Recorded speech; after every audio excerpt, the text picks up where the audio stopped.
今回は2泊3日で京都へ行ってきたレポートです。そもそも初日の夜にある祝賀会に参加するのが目的だったのですが、せっかく京都へ行く機会ができたので、少し旅の要素も入れて比較的静かな大人の京都ステイとなりました。まずは初日の宿泊先のホテル大倉さんに地下鉄で向かい、荷物を先に預かけさせてもらって身軽な状態になりました。もうすでにお腹が空いていたので、周辺のお店を探すこともなく、ホテルの地下の充実したレストランの中から中国料理の通りさんで、美味しい担々麺とともに一休みできました。こちらの担々麺はあっさりとしたまろやかなお味でした。その後再び地下鉄に乗って向かった先は蹴上駅です。蹴り上げると漢字で書いて蹴上げと読みます。ここから南禅寺を目指して歩くのですが、駅からすぐのところにこういったレンガのショートカットの道があります。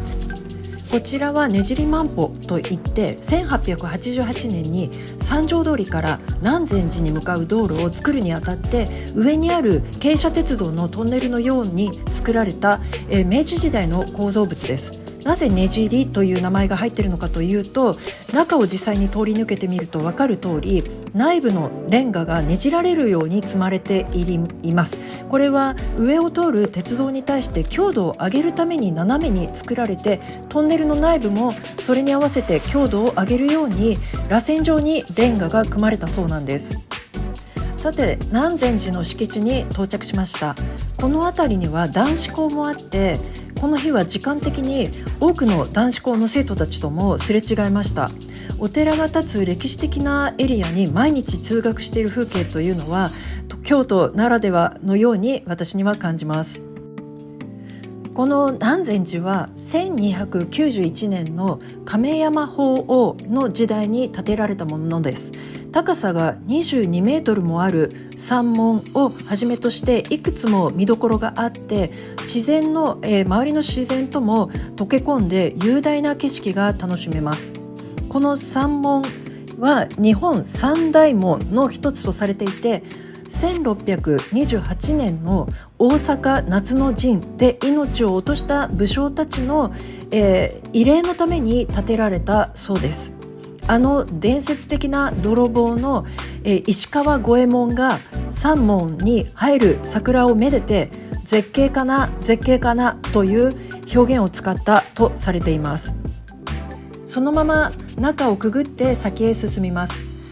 またぐのにかなり高い敷居を越えました。まだこの時期は早かったのですが、この辺りは桜の季節になったら確かにとても美しい光景になるだろうなと想像できます。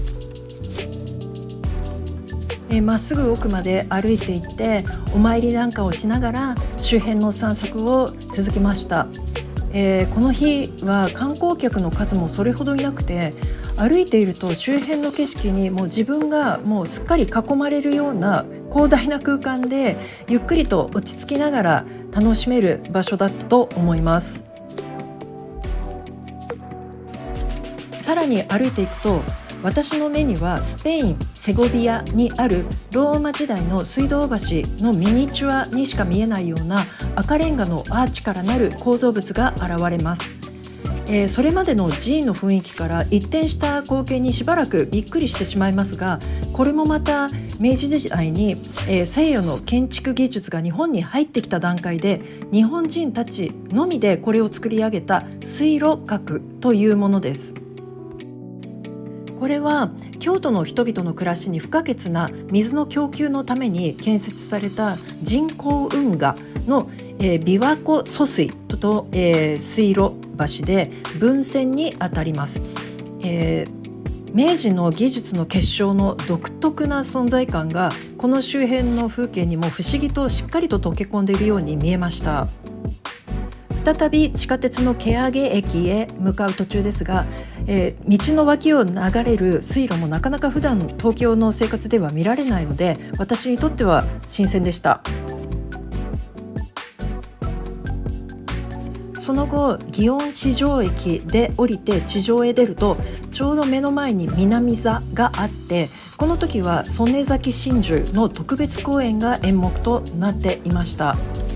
結構歩いたので、そこから近くでおやつの時間にすることにして、道を渡って南座の並びにあるお茶のお店の伊藤、久右衛門さんの2階の喫茶室で一休みすることにしました。お茶のお店なので、おやつはやっぱり王道の抹茶あんみつかなと思って、あんみつを美味しくいただきました。この日はそこから一旦ホテルオークラに戻って祝賀会に参加するために着替える必要があったのですが、その前に鴨川周辺を少し歩いてみました。ここに限らず京都には本当に外国の観光客の方たちが多くて、鴨川周辺でも着物を着て撮影を楽しんでいる方々もいました。もちろん日本人の若い、特に若い方も着物で散策している方が結構いました。ただこの日はかなり寒い上に、風も強くて、川の周辺や四条大橋の上を歩いていると、もうかなりの強風で髪の毛がもうバサバサになりそうなくらいでした。そして脇の水路に行ってみると、こんな野生の鳥がいて、でその水路に沿って一休みして座っている方々が結構いても、全く気にしない様子でリラックスして歩いているので、なんかこれも結構びっくりな光景でした。可愛いです。その後も周辺の京都独特な細い道をぶらぶらとのんびりと歩きながら、最終的にホテル大倉へ、向かいました。今回宿泊したのは15階だったので、京都の街が窓から一望できるお部屋でした。